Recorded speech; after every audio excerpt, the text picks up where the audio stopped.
The Greeks said that moderation in all things is the key to a happy life.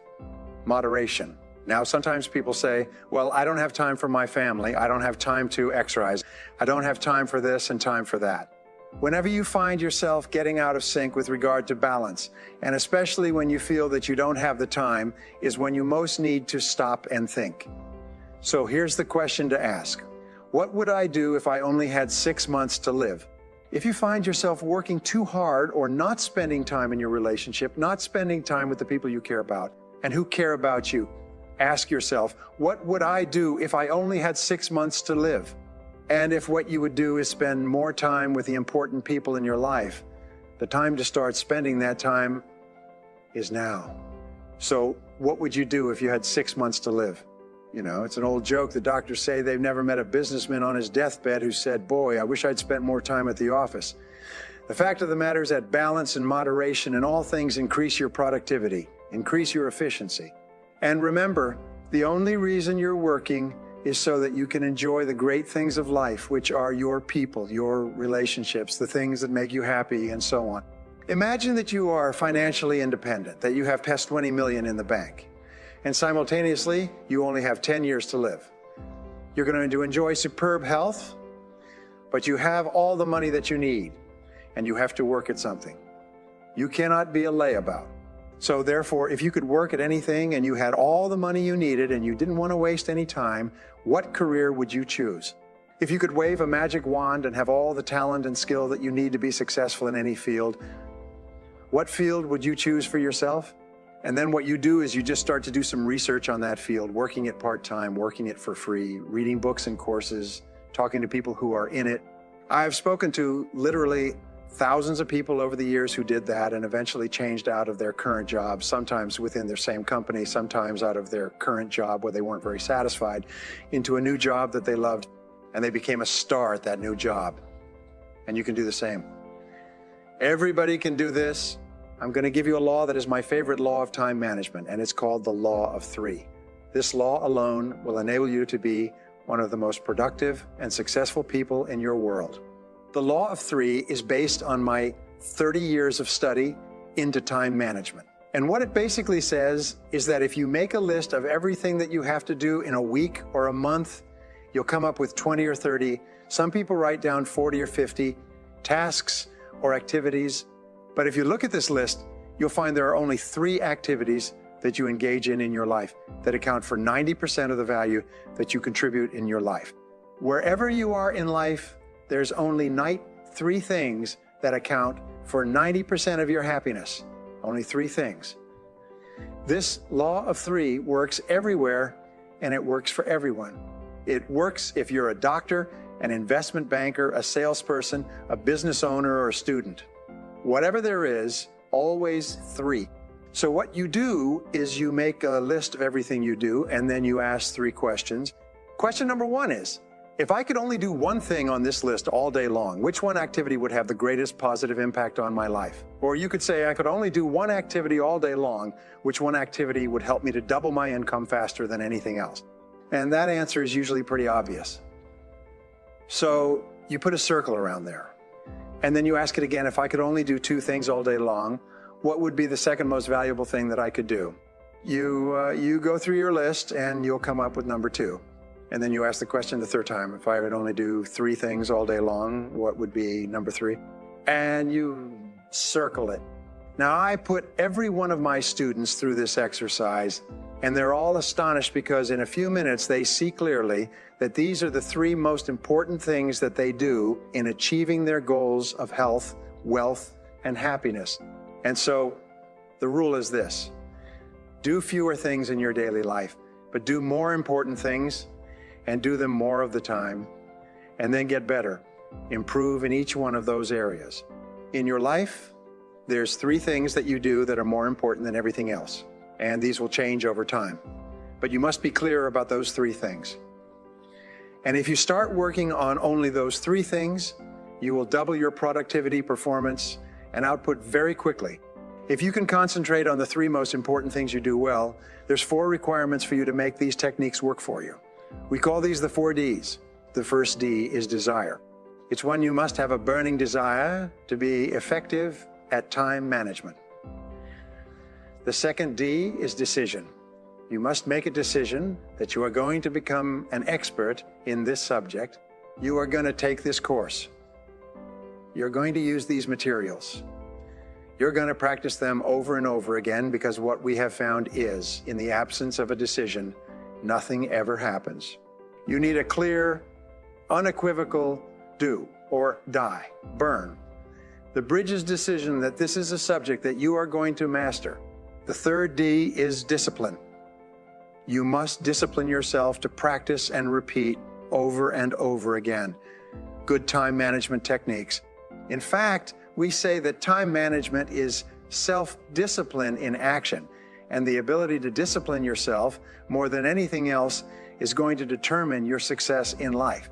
And the fourth D to become excellent in time management is determination. You must have the ability to persist. You must have the determination to keep on keeping at it, on and at it, long enough until you become very, very good in this field. But I promise you this, the payoff is tremendous, because you see, time management is really life management. Everything that you do to improve the quality of your time management will improve and enhance every part of your life. You can even say it this way: the quality of your life is determined by the quality of your time management. The quality of your life will be determined by the way you use your time, minute to minute, hour to hour, day to day, because your time is your life. In every single study of high-performing men and women, we find that intense result orientation goes hand in hand with big payoffs in life. You see, it's not how much time you put in or the activities that you engage in, or how sincere or how intelligent or competent or capable or anything else. It's only what you produce, the results that you get from the time that you put in, that counts in determining your rewards. Not only your psychic rewards, how good you feel about yourself, but your financial rewards. You're always paid in direct proportion to the quality and the quantity of the results that you produce.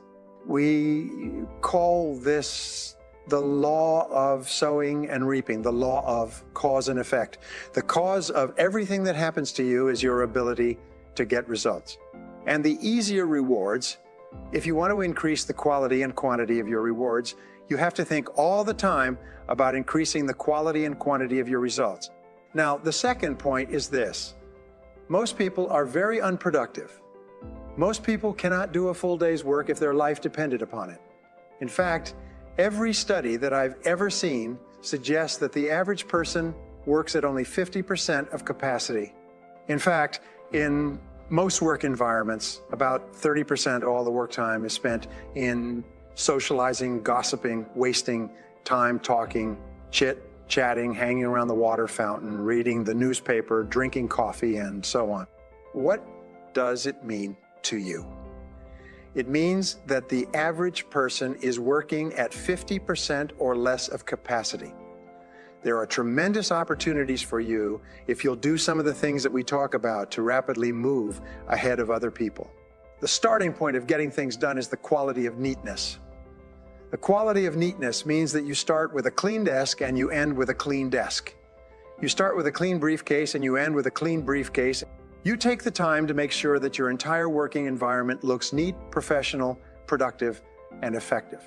Remember this: it's not just what you do, but it's the perception of other people of what you do that counts. I read a story by a self-made millionaire who said that he built 5 successful companies, and one of their critical rules was that every single person kept a clean desk. Now, the fourth key in getting things done is the importance of focus.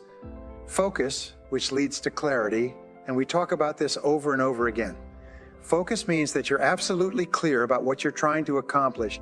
Focus means that you're absolutely clear about your key result areas and why you're on the payroll. We say that fuzzy focus leads to fuzzy results. Clear focus leads to clear results. And this means that you take the time to think. You take the time to think through: why am I on the payroll? What have I been hired to accomplish? What are my key result areas? What are my core functions? What are the 20% of the things that I do that account for 80% of my results? And so on. So the starting point in getting things done is focus and clarity. I call this it's like adjusting the camera all the time. So you keep your focus very, very clear. Well, the next key principle is concentration. Concentration is what you do is once you've decided on the most important idea to achieve your most important goal, then you have to concentrate single-mindedly on one thing until it's complete. If Bill Gates and Warren Buffett, the richest man in the world and the third richest man, were at a dinner party at Bill Gates' home last year, and there were about 100 guests standing around at the reception, drinking wine, and so on. These three men, Bill Gates, Warren Buffett, and Bill Gates' father, are good friends, and they were standing and talking. One of the other guests came up and said, "Excuse me, gentlemen, you are three of the most important people in the world.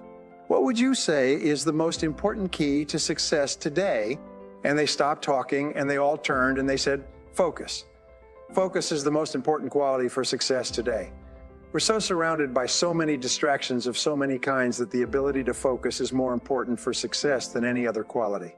Now, I developed a philosophy when I was young and broke, and the philosophy was that if rich, successful people tell you to do something, you should do it. If they tell you that this is a key to their success, then you should at least practice it for a while to see if it applies to you. What I have learned, and what I learned coaching my clients, my business owners, is I taught them how to focus. I taught them how to select specific goals and activities in each area of their life and how to focus like a laser beam on one goal at a time. If you can do that, you can conquer the world. Now, concentration is, in reality, where all the work and time management leads us to. It is the ability to concentrate 100% on one thing, setting priorities, the most important thing, and to stay with that single task until it's finished. Concentration means moving forward in a straight line toward the goals and objectives that you've clearly identified. It means concentrating without diversion or distraction. Focus and concentration, I believe, in 25 years of research, are the reasons for success and happiness in life. The reasons for a lack of success and unhappiness are a lack of focus, a lack of concentration. I have found the most important time management or personal productivity principle of all, and it is this. Make a list of everything you do in the morning before you start work, and then select the one item on that list that's more important than any others in terms of potential consequences. And then start on that one task and work on it 100% of the time until it's complete. Now, if you can do that, you can double and triple your productivity, become one of the highest paid and most respected people in your world. Select your most important task. Start on it immediately. Work on it 100% of the time until it's complete, because here's what I discovered in 30 years of studying and writing books on time management. Task completion is the key to success. It is not tasks that you work on, but it's only the tasks that you complete. If you're a student, it's completing your assignments and your reports. If you're a salesperson, it's completing the sales. If you're a business person, it's completing different transactions. Everything in life is completing tasks. Now, here's a wonderful payoff. When you complete an important task, it gives you an increased sense of self-esteem and personal power. Your self-confidence goes up. You get more energy and more ideas. You feel happy about yourself. Whenever you complete a task, your brain gives you a rush of endorphins, and endorphins make you happy, more alert, and more creative. They strengthen your immune system so that you're never sick. So you'll find that what successful people do is they're always starting and completing tasks, and especially they start and complete them on time. Now, what does this require? It requires our old friend and enemy, self-discipline. Now, what we know about task completion is that not only is it the key to the future, not only is it the key to getting more and greater and better opportunities, but important task completion, doing something that's important to you and carrying it through and finishing it 100% at the end is a source of energy, enthusiasm, and high self-esteem. Men and women who are working consistently on getting important things done and staying with it to the complete are more positive. They're more optimistic. They're more self-confident. They're full of confidence. They have more belief in self-assurance in themselves, and they get more opportunities to complete more tasks. And here's the flip side. Completing low-priority tasks leads to stress. If you work and you get a lot of little things done, but they're not moving you toward the accomplishment of things that are really important to you, what happens is you just feel crummy as a result. We find that the average Brit, average German, average French person works about 1,600 hours a year. An average executive or business owner works about 2,000 hours a year. So what you do is you take your annual income and you divide it by 2,000. So let's say you're earning $100,000 a year divided by 2,000. That means that you're earning $50 an hour. This is your hourly rate. Over time, you can include all your benefits and pensions and so on. But whatever this is, let's say your hourly income is $50 an hour. That means, by Ricardo's law, the law of comparative advantage as formulated by David Ricardo, you don't do anything that pays less than $50 an hour. You only do things that pay you $50 an hour or more, or that people would pay you 50 quid an hour or more to do, and everything else you delegate. If there's something that someone else can do for $10 an hour, you hire somebody to do that. $20 an hour, $30 an hour, you keep hiring people who can do tasks at a lower hourly rate than yourself. Now here's the great discovery, and this can be life-changing. I call it the law of three. The law of three says that no matter how many things you do, how many tasks you do in a week or a month, and it's usually 20 or 30, three of those tasks account for 90% of your value. Only three. You make a list of all of your tasks, and I do this with my business owners, and I have them go through this, and they're astonished. They double their income within 30 days because I ask them the three magic questions. Magic question number one. If you could only do one thing on this list, one task on this list all day long, which one task would have the greatest positive impact on your career? Which one task? Well, it'll usually pop. It'll jump out at you. So you put a circle around it. Then you say, if you could only do two things all day long, which would be number two? And you put a circle around that. If you could only do three things all day long, which would be number three, put a circle around that. And suddenly, it's almost like all these other tasks fade. Again, like in a camera shot in a movie, a fade, and those three tasks are sitting there like those three magic tabs. And you realize, oh my God, those are the big three.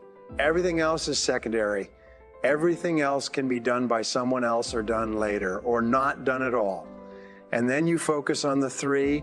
So here's the rule for doubling your income, and doubling it again, and I'll repeat it again. Do fewer things, but do more important things, and do them more often, and get better at them. Repeat. Do fewer things, the big three. Do more important things, do more of them, spend more of your day working on those three tasks, and then get better at those tasks so you can get more done faster at a higher level of quality. If you will practice the law of three, you'll transform your life. If you combine that with the eat the frog and work on your most important task, the one that can contribute the most value, and you can do that until it becomes a habit, just automatic. You get up in the morning and you just start working on your most important task, and you say, no, I don't do that. I don't do little tasks. Those are not my job. People say, what about this? What about that? I said, excuse me, I'm management, my labor. I do management tasks. I do my big three labor. Does all this other thing? So you, person who's watching this right now, is your management on labor. Think of yourself as management and do your three tasks. If you can do that until it becomes a habit, you're going to conquer the world. All of us over the course of our lives want to develop character, and character has been defined several ways. One definition I like is that character is the ability to follow through on a resolution after the enthusiasm with which the resolution was made has passed. So taking this course, by the way, you'll make a lot of decisions and commitments and resolutions. The true measure of character is whether or not you have the capacity to follow through. Character, in effect, is self-discipline in action. Character is self-discipline in action. You can tell how much character you have by how willing you are to discipline yourself, to make the sacrifices that are necessary in the short term, to have a great life in the long term.